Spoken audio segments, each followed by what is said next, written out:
Anchors and anchoring. Wow, this is classic neuro-linguistic programming.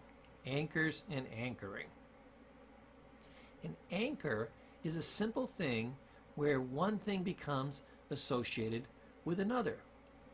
You're in a certain state, and then you do a certain thing. You're in a certain state, and then you do a certain thing. Let me give you a demonstration here. Now, we said anchors or anchoring are whenever you associate one thing with another. Now, I got a great little graphic here. You know, you see those flashing red and blue lights in the back of your mirror. You're going to say, oh, shoot, or some other adjective, busted. And you get a certain feeling, even when they're not coming for you. Why? Because it's such a quick association. The minute your brain picks up on it, it feels a certain way. This is why people, when they're in relationships, they feel better when they see the other person's face. Now that assumes the relationship is going well. Then that becomes an anchor for them to be happy.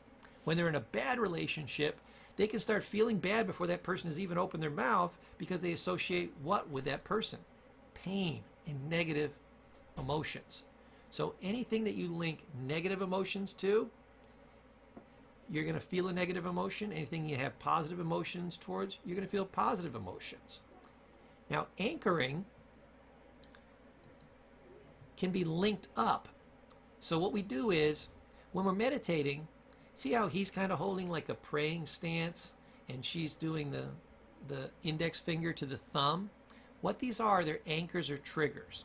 So what you do is you meditate, meditate, meditate, get into a great state of meditation, and then while you're feeling that way and having that experience, put your hands in that praying position, or put your finger tip to your thumb, your index finger to your thumb, and just hold it there and feel that state and think about that position.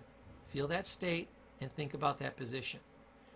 Pretty soon, what happens is when they put their fingers together or their palms together, they go into that state quicker. That's what an anchor is. Meditation is classic for that. Because think about what meditation is. When I teach people meditation, here's what typically happens. It takes them about 20 minutes to finally meditate, and then they get into that meditative state.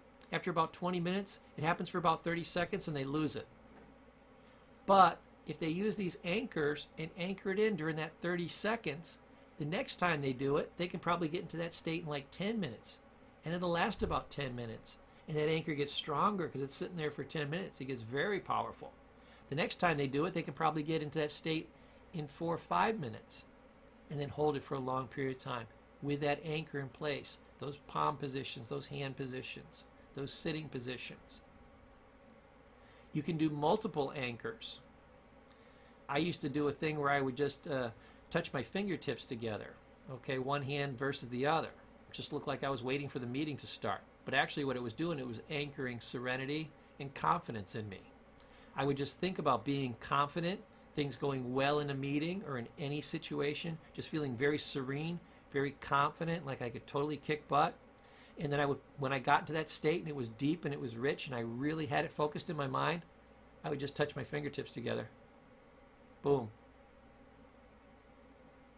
Do these in positions that aren't uncommon, like you're sitting there meditating, and you could anchor anything.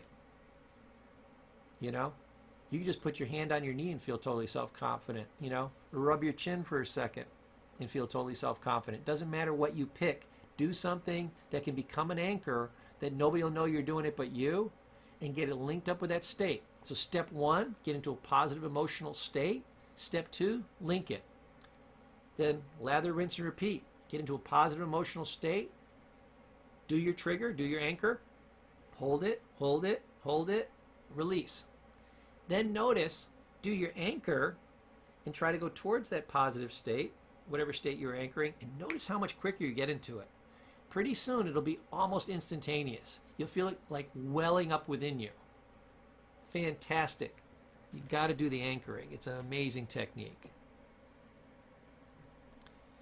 Now, another thing that kind of goes along with anchoring is when you focus on a positive state, you have a little thing, it's up in between the folds of your two sides of your brain and right in the middle. I've got a rectangle here showing you where the reticular activator is. It looks like a shrimp type thing. Looks like a little shrimp, but like a salad shrimp.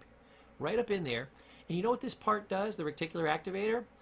It's the deletion key in your brain. It decides what you'll focus on and what you won't focus on.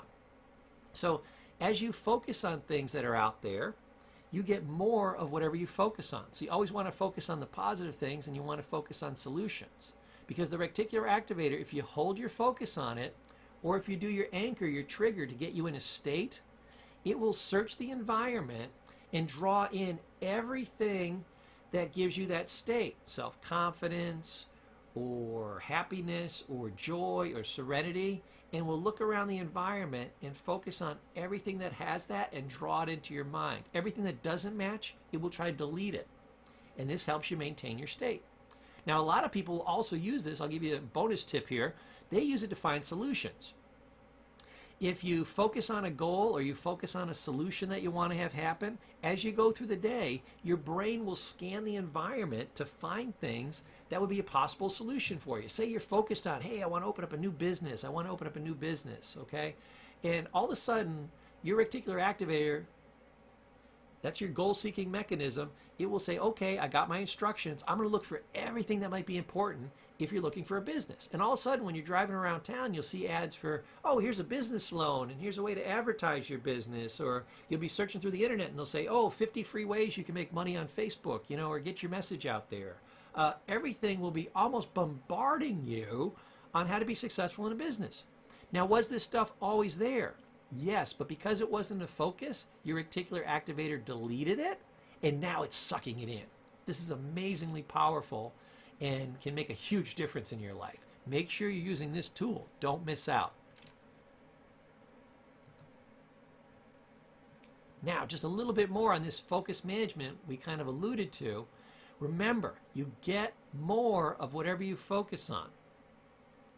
If you focus on happiness, you're going to feel happy. You focus on anger, you're going to feel angry. You focus on jealousy, you're going to feel jealous. People don't realize that to have an emotion, you have to focus on it, and you have to maintain it in your focus. You can't think about anything else, and you have to maintain a steady focus on it or it goes away. If you're feeling sad and you don't focus on being sad 100% of the time, the minute you defocus on it and focus on something else, that sadness will go away. Well, guess what? That's not a problem. That's a solution. That's a tool. So make sure you're not the person to blame for the way you're feeling. And actually, now I'm going to say that to you backwards. You are the person to blame for who you're feeling. What you focus on, you're going to feel. So people say, I want to be confident. I want to be confident. But they're not confident. Why? Because they're focusing on all the different ways they can screw up. They're not focusing on all the ways they could kick ass and take names. They're not picturing themselves being massively successful. They're doing the opposite. The difference between a confident person and an unconfident person is nothing more than what they choose to focus on. You choose to focus on winning or losing. They are doing the exact same thing, and they are equally skillful at it, just in a different direction. Both are also being massively successful. The confident person is focusing on how he can win, and he's being very skillful in that, and he will succeed. The person that's focusing on how they can fail and being unconfident and scared, they are being massively successful too.